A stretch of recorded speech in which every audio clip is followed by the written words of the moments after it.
On August 4th, 1892, in the quiet town of Fall River, Massachusetts, Andrew Borden and his wife Abby were found brutally murdered, bludgeoned to death by an axe. Police at first didn't know who to put their suspicion on, but eventually eyed up the daughter, Lizzie Borden. So what happened? Well, August 4th started like any other day for the Borden family. Andrew and his wife Abby were up early and they were served breakfast by their maid. Lizzie stayed in bed as she was tired because she was up late the night before. Andrew then went into town and Abby stayed to do some work in the house. When Andrew arrived home a few hours later, he noticed that his wife Abby wasn't there. He asked his daughter Lizzie where his wife had gone to which she was told that she went into town after hearing one of her friends was gravely ill. Andrews at this point had no reason not to believe his daughter Lizzie, who claimed that a note was left for them to let them know where she had gone, and he decided to take a seat on his couch. The maid at this point was not feeling well and decided to go for a nap. A short time later she'd be awoken by screams coming from Lizzie, to which the maid would go downstairs and find Andrews brutally murdered with a axe, and she told Sullivan to go and get the doctor. It seemed to be a murder of pure anger and hate towards this person, because in reality you're not going to commit this kind of crime without really hammering down on someone if you're not angry. So at this point it's important to note as well that the police were called by the neighbours who could hear Lizzie screaming. The police did arrive when the maid arrived back and let the doctor look at Andrew. At this point the maid realised that Abby had not been seen and she decided to go up to the bedroom to see if Abby was there. And unfortunately in Abby's case she would be found also brutally murdered, very similarly to her husband Andrew, with a axe. Now it's important to note as well that Abby was actually hit more times, about 18 times I believe, with the axe compared to Andrew's 11, but Andrew was completely unrecognisable compared to his wife. At first the police were perplexed, they didn't really know who the suspect could be. As they were investigating, they did start to shine a light on the daughter Lizzie, who had originally found her parents murdered.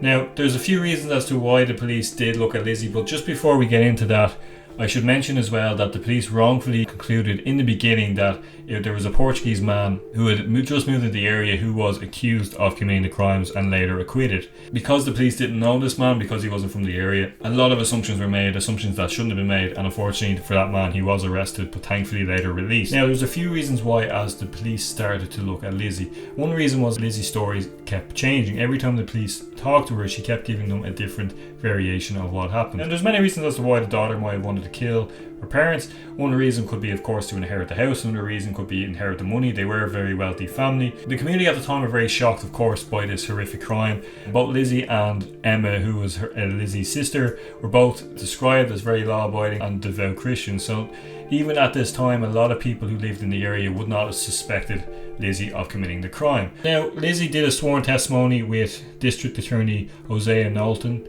and claimed that she was in the barn looking for iron at the time that her parents were murdered. Now at this time as well, it's also very important to note that of course they didn't have forensics, of course there was no technology like we have today. You wouldn't have to worry about leaving any sort of fingerprints or blood or spit or hair or anything, like all those things that would get you caught. Today it's nearly impossible to get away with murder, I'd imagine, today. One of the other reasons why it seemed more likely that Lizzie might have committed the crime was basically that her story was that someone else had been in the house to commit the crime, something that she didn't know or recognise.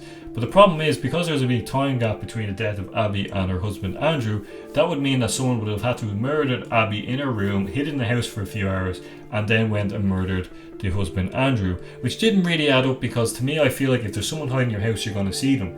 But it doesn't necessarily mean the story is not true, but again it's another kind of red flag against Lizzie. The day before the murder of her parents, Lizzie went to a drugstore to try buy some prussic acid, which can actually be used as a poison. Now she was denied this by the clerk that worked in the store at the time, but of course that could be very much coincidental. I mean, if it's something that you can buy as an everyday item in a store, which they would have used for rat poison most likely during this time period, then it doesn't necessarily mean that she committed the crimes. But again, it's another reason for the police to take her more seriously. The final kind of red flag that made the police really look at Lizzie and decide to eventually arrest her was that she was actually seen burning some dresses that she owned, which was very strange considering that she was wearing a dress the day her parents were murdered.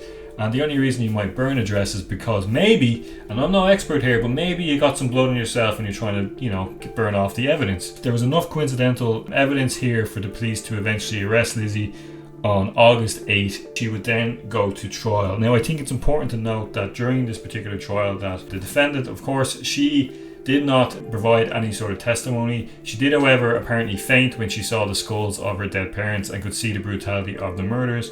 Now, you could argue that, of course, if you've seen your parents' skulls and seen the extent of the damage that was done to them, of course, that would be very hard for you. If you're innocent and you did not commit the crimes, it's understandable that you could faint. But you could also argue that she was doing this as a way to make herself look more innocent. Fainting is obviously a very dramatic, very visual thing that the jury can see the distress in someone, and I think it's an easy enough thing to fake if you need to. The other thing that's important to note as well is that the jury was fully white men. At this point in time in history, women weren't allowed in jurors, and of course, with racism still kind of lingering at this time, it was only white men. But her defense lawyer actually did a very good job at convincing the jury that she was not guilty, and I'm going to explain how. So, if you look at, for example, the prussic acid that she tried to purchase the day before her parents were murdered, the lawyer actually had the testimony from the clerk completely removed and made irrelevant, claiming that it was not proved that she had committed any sort of crime because it was an everyday household item that people used to kill rats, etc. The other thing that they were able to prove was her being in the barn. They actually had managed to get witnesses to claim they saw her in the barn at the time of the murders, and we also had witnesses claiming that they saw someone suspicious walking around the house around the time of the murder. Now, people don't remember things the way they think they do or what really happened, so we can't really actually trust eyewitnesses' statements. But at this time, that would have been the biggest use of evidence for either prosecuting or defending a case, and in this case, the defense lawyer was able to convince them through the witness statements that she was not guilty. So, to this day, we still do not know who committed this horrific crime. Of course, some people believe that Andrew was murdered by an illegitimate son, William, because he was obviously, at this time not seen as part of the family, and he had a lot of resentment and probably wanted the money. That was one theory. Another theory was that Lizzie had committed the crime with Emma, her sister. So what do you guys think? Do you think she committed the crime? In my personal opinion, the evidence is very circumstantial. Of course, it's very strange the way things played out. I mean, it made a lot of sense for the police to arrest her, but unfortunately they weren't able to prove that she actually committed the crimes. There is a lot of coincidental evidence, of course, but to me there's enough evidence there that would suggest that she probably was involved. It forever made Fall River, this small town, unknown town, a symbol, and to this day people go to visit the house where these people were murdered. Thanks so much for watching, guys. Like I always say, it's very much appreciated when people take the time to watch my videos. I thought I'd do another crime one just to kind of, because the crime ones are always very interesting and very dark, and I try to give a very kind of summarized, easy to follow, basic kind of idea of what happened. But feel free to research it, feel free to look at other videos to see. There's plenty of good options on YouTube of more detail. I like to give just the kind of the basic, broad stroke stories of these videos because I like to keep my videos short. Thanks so much, guys, for watching. I really appreciate the time you took to sit down and watch my videos. It's always very much appreciated. Genuinely, it does mean a lot. And if you do like it, please do hit the like button. Please do subscribe. Please do share the videos to annoy all your friends, especially anyone that's into true crime. I know it's very interesting for a lot of people. I find it quite interesting. It's always it's a topic that has endless supply of options, endless supply of cases. Unfortunately, the world we live in, murder is rampant, and probably always will be. But it leaves very much a lot of unanswered questions, which I'm always happy to dive into and research and see what we get. So thanks for watching. I will see you guys in the next video. Peace out.